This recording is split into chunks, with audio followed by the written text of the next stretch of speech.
Hey guys, what's up? Justin here, and this is Lenovo's Motorola Z2 Play. If you already don't know what this is, it's the reiteration from Motorola's Z Play from last year with all the Z devices and all that Moto mods hype. I've been able to check out the Moto Z2 Play for the past bit of time now and experience everything that this phone has to offer, so here are all the pros and cons that you need to know before going out and buying a Moto Z2 Play. So kicking off with the first thing that I liked or pro about the Moto Z2 Play is right in the hand. The undeniably stunning, and not forgetting to mention, extremely slim design. You're getting an all aluminum and glass build, and specifically speaking, the Z2 Play comes in right at 6mm thick, which is pretty insane if you actually think about it. And funny enough, at 6mm, the Z2 Play still keeps the headphone jack. The Moto Z2 Play also comes with a pretty impressive 1080p Super AMOLED panel, so you'll be getting some nice and strong colors and deep blacks in the display as well. Moving on, the next pro that I loved about the Z2 Play is that it works with all of the Moto mods as well, including the ones from last year.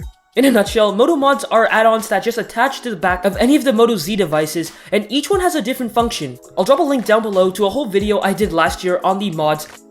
Continuing on, this one's kind of a pro depending on who you are, but with the software experience this year, Motorola's added Moto Voice onto the Moto Z2 Play. You can kind of think of it like Samsung's Bixby, which strikes as counterintuitive as Google Assistant is already on the device. But simply, Moto Voice works by you saying show me and then followed by a specific command. So if I wanted to see my calendar, I just say show me my calendar, and a drag to open option drops down from the top of the screen. Surprisingly, on the flip side, Moto Voice works really well, considering that it is proprietary to the Motorola hardware. I mean, it is quick and accurate, but to replace Google Assistant is a long shot.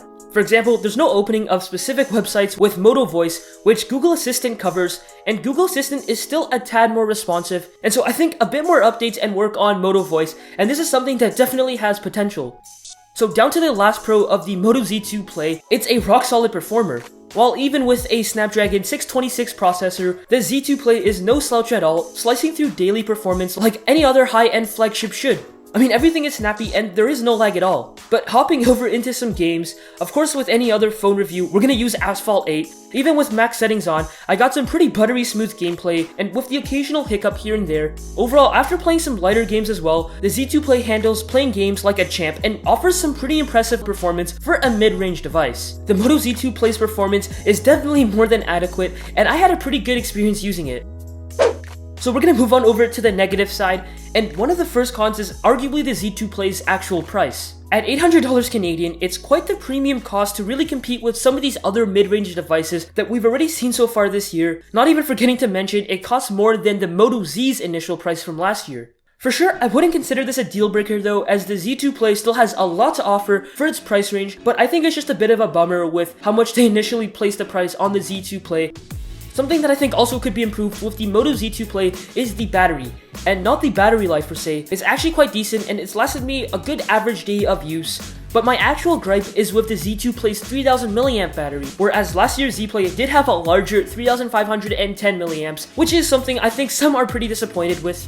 Don't get me wrong, as I said, the Moto Z2 Play definitely offers some decent or average battery life, but to supposedly make a smartphone that much thinner in exchange for battery life is not worth it, and I think many can agree with that as well. So anyways guys, that's about it for the main pros and cons that I really did come across while using the Moto Z2 Play for a bit of time now, and from what I can see right now, they've cleaned up some of the issues from last year's Z Play and Z, like the square fingerprint scanner, and now there's one-touch nav on the Play. But other than that, the Moto Z2 Play is looking to be a great mid-range device, especially for all of you smartphone users out there, and for most smartphone users for that fact. Especially if you're looking to take advantage and use the Moto mods as well. I think they really enhance the experience. But anyways guys, that'll do it for this video. I'll have some more coverage and a full video coming out on the Moto Z2 Play in a bit of time. But other than that, thank you guys for watching this video. If you enjoyed, go ahead and hit the thumbs up or thumbs down button down below. Also, we're gonna bring back hashtags. I thought they were pretty fun. So go ahead and comment down below, hashtag 00000 if you made it to this part of the video. It'll confuse everyone down below. But other than that, thank you guys so much for watching, and I'll see you guys next time.